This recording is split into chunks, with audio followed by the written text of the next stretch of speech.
لا يزال الخير حيا لا يزال إن في الدنيا سلاما وظلال. Huh? Qatar. Who were the Qataris 50 years ago? Bedouins. Yeah. What does that show you? On a That far shows enough you, timescale, sir, people will be rich enough sir, at some point to compete in the building Prophet said near the end time. And how do you know when the end time is? Because of the prophecies. Okay, so The prophecies are going to come together. For example, the Prophet You're said, going to be here in 3,000 years saying, sir, oh, the end time is sir, let me explain something. In the last couple of years, we have had the rise of certain people with certain traits. These people, they have beards, they have long hair, they wear long clothes, and the way that they pray, it makes me as a Muslim feel inferior. The way they fast, they make me feel inferior. The way they read the Quran, they make us feel inferior. And what did the Prophet say about these people? He said they will be the worst of creation and they will come out. And these people, who were these people? The group that came? ISIS. They came and they killed. And they did what? They looked like Muslims, but the Prophet said the Quran will not go beyond their throat. And here's the thing. You guys just call Here's anyone, the thing. Like, you can Here's call the thing. Like, Here's the thing that's about the thrown around all Khawarij. the time. You just say, What, oh, sir, they kill people, they're Khawarij. Sir, the Prophet made a precise prediction about the Khawarij. He pointed with his blessed hand towards Iraq and he said that's where they'll come from. Where did ISIS come from? Iraq. And Syria. Tell me this, sir. Iraq, Syria, Yemen, Egypt, who were they controlled by at the time of the Prophet? The Romans and the Persians. It wasn't even a Muslim land. And he said that's where they'll come from. So when the Prophet makes predictions, he makes precise predictions. The Prophet said near the end times, and this has never happened in human history, people will have sex in public like donkeys. And God, Allah, in another narration. That's what cavemen used to do. Sir, hang on a second. Human beings, as far as we know in terms of our civilized, recorded history, we wore clothes. Even cave people wore clothes. They even had, cave people had cave paintings, they had burials, they had other things. So if you're going to make the claim that cave people had sex in public, you need evidence for that. But you don't have evidence for that. What we do have evidence for in human history is people wearing clothes. But here's what the Prophet said about this. He said, when people will commit intercourse, sex, fornication, Allah, God, He will send down diseases that their forefathers have never heard of. 100 years ago, who'd heard of HIV, AIDS, gonorrhea and these things, syphilis? Everything the Prophet said, he said it in a precise way. But the thing is this, sir. No, but the thing is this, sir. People will build tall buildings. That's not precise. It needs a time frame in order to Sir, here's the thing. If you have a criteria which is of extreme skepticism, the prophecies of the Prophet, peace be upon him, will still satisfy you. But there is one condition. Well, except you have to no. science There and is say, one oh, condition. Don't worry about there is science. One. There Just is one. ignore it. No. That's what you're telling people to sir, do. I'll answer your science question next. Don't worry. But one thing which is missing is this. If your heart does not want to recognize God, you will not see any signs of God. All you'll see is the opposite of God. All you'll see is evidence against the existence of God and against the Prophet Muhammad, peace be upon him. But if you have a heart that is sincere, you will see the evidence for what it is, and it is evidence which is objective. Now when it comes to science, sir, when it comes to science, science is something which is misunderstood. Science, we believe today, in today's popular culture, is something which gives us certainty, which is the only root of knowledge. Let me ask you this, you're talking about science as a root of knowledge. Can science explain to us how mathematics works? No. Can science explain to us how logic works? We know how Sir, mathematics and logic works from their own, yes, logic is independent of science. Yes. Does science tell us Whether testimony is valid or not. Whether what? Testimony. No. Well, it depends on if there's a claim that's made that's scientific. Then obviously we can. Sir, okay. Let me ask you a question. Do you believe in Genghis Khan? Yes. Yes. Okay. Have you met Genghis Khan? No. Have you seen his grave? No. How do you know he existed? He's a Muslim. What? How do you know he existed? I know because it's the He's a reasonable Muslim. conclusion He's from a the Muslim. evidence of like He's a historical Muslim. records. Yeah, it's a reasonable conclusion from He's the a fact that Muslim. there are historical He's a records to fucking support it. Muslim. He's a fucking... Yeah. Shut up. Shut your mouth. He's a fucking Muslim. It's a reasonable conclusion from the evidence of it. Fucking human beings. He's a Okay, it's Ramadan, man. Chill out, chill out. Yes, it's from the historical evidence that you believe in Genghis Khan. Okay, historical evidence. Historical evidence is not scientific. Yeah. It's testimony. So science is something which cannot explain logic, cannot explain mathematics, cannot explain testimony, and it cannot explain the vast majority of our sources of knowledge. But it's the best way to check claims that are made about. It's the best way to check claims that are made about how the universal biology works. And so, if someone makes a claim that like reproduction, like passing on of hereditary traits works this way, the best way to test that is with science. And if you find that science, all the scientific evidence shows that in fact it's via genes, not determined by who orgasms first, then you should have little confidence in the claim which says that it is Unless due to like orgasming. I agree things with like you. That. I agree with you totally, sir. Unless you have independent evidence which gives you reasons to believe the other claim. Well, it would have to outweigh kind of all this science. Exactly. So now we're talking about epistemic weighing. Yes. So hypothetically, if there is a book which has 5 predictions which are, according to you, precise, say it's not the Quran, and this book contradicts, say, something which is a consensus in science, but this book you have verified has 5 prophecies which are fulfilled, does that mean you can say this book is wrong because of this one conclusion?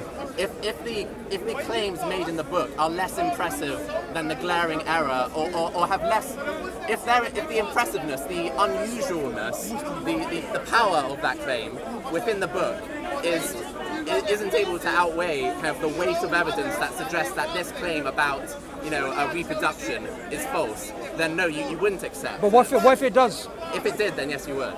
That's the point. So the point, conceptually we agree. Now it's about content. Conceptually we agree. If there's a book which makes predictions which are extraordinary predictions, which are falsifiable, which are precise, which are time-bound, whatever, smart as they say. Now if you have that and you have a consensus, then you cannot say the book is wrong because of consensus conceptually. Well, you wouldn't, let's not call it just consensus. It's consensus based on like all the possible evidence. Whatever you want. Whatever you want. Okay, now we have this. So conceptually we agree. Now here's the thing. Only 60 years ago, 70 years ago, the scientific consensus was the universe was eternal. Even Einstein... No, there wasn't a consensus at that point. Of course there was. No, like people didn't know what the people thought. Maybe the universe existed. Maybe We're talking about physicists. Physicists believed in the static state model. Well, that was like the most popular model. It doesn't mean it was like a consensus model. There wouldn't be any evidence. Sir, give me, sir. No, sir. Okay, put it this way, sir. Give me a model of the universe prior to the Big Bang model. We're not talking about ancient Greece. Let's talk about the last 400-500 years. A model in physics which said the universe had a beginning other than the Big Bang. Okay, so it's not so having a model and calling it and like a proposed mechanism for the universe's creation. There wasn't a proposed mechanism, but there's still like physicists wouldn't. Oh, we agree that yes, the universe is like eternal. The static state model was the prevailing model of the universe, just like Big Bang is today. But, like to say that there's a consensus, like you'd expect maybe 70% of the physicists to sign their signature to say. What's the prevailing model today? The prevailing model is the Big Bang. Fantastic. Was the prevailing model in the 1930s? like the most popular one would. Well, like the thing is. Sir, you gave me a very simple answer about the Big Bang. Was the prevailing model in the 1930s? No, like the degree of subscription to the steady state model does not compare to the rate of subscription to the Big Bang now. Sir, so don't compare them. It was a less supported model. So if we go down that road, me and you, we're going to completely get lost because me and you, we don't have access to those statistics. So I'm asking you a more general question. Well, I think you could ask a historian of science and they'd probably be able to give you an answer. Well, they won't give me, there were 55 people who agreed and 60 people who disagreed. They have like proxy indicators. Sir, we're getting beyond. We are getting past that. Yeah, I think that's something that we could like check and fact check later. So let's go to something more basic. What was the prevailing model? What? What was the prevailing model? What is it now? What was it? What is it now? You already said a Big Bang. What was it then? There wasn't necessarily one. There was one. Well, like the most popular one was the steady state. That doesn't Fantastic. Mean that doesn't mean that there was like a consensus on it, though. Sir, or that the amount of belief in the steady state model matches the amount of belief in the Big Bang now. Sir, every single scientific model, when we say there is a consensus, in a popular culture, that means 100% subscription. Academically, we all understand that's not true. Even the Big Bang model today is challenged by some who believe in the eternal universe, right? So here's the point. The Quran says the universe has a beginning. Before 1950s, the Quran was against that model of the universe, which was the prevailing theory. But I, as a Muslim in the 1950s, I would have said, I accept the steady state model as a valid model. I accept even Einstein accommodated it in his general theory of relativity. I accept all of the facts that majority of the scientists believed in it. I accept that. But I will not believe that it's absolutely true. I will simply say it's a working model. No, but that's different from that to compared with genetics. Conceptually, we don't disagree. Now it's about content. Conceptually, we're on the same page about epistemic weighing. So back to the prophecies. Tell me, if there was one prophecy that according to you, you would believe in, what would it be? Give me a criteria. Well, like, can we talk? How about the claim that like the no. I want you to give me a criteria. That's all I want. Forget content. Okay. Tell me, you want something to be time bound. You want something to be unpredictable. For example, Mormon religion. Who's the guy? Mormon religion. Joseph Smith. What did he say? He said the American North and South, they're going to go to war 50 years before they went to war. But the problem with that is that was predictable because politicians even before him were saying the North and South are going to go to war. But here's the mistake he made. The Mormons, they use it as evidence that he's a prophet of God because he made a prediction which came true, even though the prediction was predictable. And people were saying this before him. However, he made the mistake of adding to the prediction. He said the North and the South are going to go to war, and then the rest of the world is going to join in, and it's going to be a global war, which it never was, right? So that's a false prophecy. I want you to give me, according to you, a criteria that's going to please you, which is, say, I'm going to give you the first one, something which is time-bound, right? Something which is unpredictable. Tell me something else. What other criteria is going to fulfill you? Like what would be a prophecy which, if it came true, not a prophecy. Give me a criteria: unpredictable and time bound. What else? Unpredictable, time bound. Take your time. That's probably. Can you think of any others? I think that's probably pretty good. That's quite good. Yeah. Okay. Try and see if you can think of something else. Okay. So another kind of like the thing is that any time that there's a kind of something that scientifically contradicts the Quran or a prophecy in the Hadith. No, look, sir, we just take the evidence. Sir, we already did that. Let's go by this. You said two things: time-bound and unpredictable. Yes, but like I'm sure you might be able to find a prophecy which is quite unlikely. But like we already agreed before, if someone like makes some kind of good prophecies, but also makes kind of some nonsense prophecies, that isn't good. Sir, that isn't impressive. I totally agreed with that, which is why we had the previous conversation. Yeah. If someone makes loads of random, but sir, don't conflate unfulfilled with falsified, and I think that's something that you're doing. unless we like want to, you know, totally throw out kind of biology and genetics. So we're not challenging that. No, you are, because like you're drawing a parallel between believing in the Big Bang and how physicists, there used to be a popular opinion that, oh, maybe there was a steady state model. Like, thinking about the origins of the universe is inherently an extremely speculative part of science. Like, you can't test that very easily at all, but you can test genetics. Sir, evolutionary biology is also speculative. It's probabilistic. Well, look. Okay, but I'm not talking about evolutionary biology here. I'm talking about genetics. Sir, okay.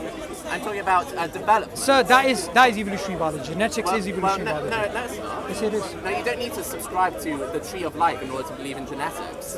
And No, genetics alone and development and physiology, those contradict this claim that like whether a man takes after his mother or his father depends on whether the mother or the father orgasms first. Sir, the thing is here, laughable claim. The thing is, sir, you have some misconceptions about the way science works. What you said is that you don't need to subscribe to the tree of life to take the conclusions of genetics. Yes. Right. But sir, isn't it also true that you don't need to subscribe to the tree of life, you can subscribe to the web of life to actually take the conclusion of genetics too? Yeah. And the web of life is evolutionary biology? Well, like, I thought when you said like evolutionary biology, I thought you were talking to like, I thought you were referring to kind of everyone having a single common ancestor. Yeah, but that's one model. Yeah, there are other models too. But what I was saying was that you don't need to believe in a web of life or a tree of life. You don't need to like subscribe like to one or the other to believe that kind of it's genes which kind of confer the information. Genetics is inseparable from evolutionary biology. No, not really. Of course it is. No, like under creationism, even if I was like a young earth creationist, I could still believe in genetics. Yeah, but you'd still look. But the thing is, you did. Wait, hang on. You're giving an example to defend yourself. You're giving young earth creationism, but they are the very people that atheists and agnostics like yourself attack, because they have a polarization where they accept parts of science and reject others. So those are not the people you want to marry yourself with. I'm not marrying myself with them. I'm showing you that you're trying to like cast doubt on genetics by saying by conflating genetics with I'm evolution. not casting doubt. I'm accepting all of his conclusions. I just take the conclusions by what they're based on. Oh, but it's going to be wrong in the future from some like unfathomable kind of magic evidence. Look. Conceptually, let me break it down, and you challenge me if I'm wrong. We have evolutionary biology as a model theory paradigm. What are the claims of that? Okay, one second. When you use I'm about to make them. Which basically means our biochemistry, our genetics, our anatomy, our psychology, our linguistics, biogeography, the fossil record, all converges together to have a sort of tree of life, which is to explain the history of life on Earth. That is the grand idea. That is the field. So when we're speaking about genetics, you can't separate it from evolutionary biology. You can't. Yeah. Let me explain. So genetics makes. Do you know the most frequently used definition of evolution is the change in gene frequencies? Yes. Genetics. Yeah. This is inseparable. No, but like a geneticist could, like, let's suppose that I am a young earth creationist who works in genetics. I would then believe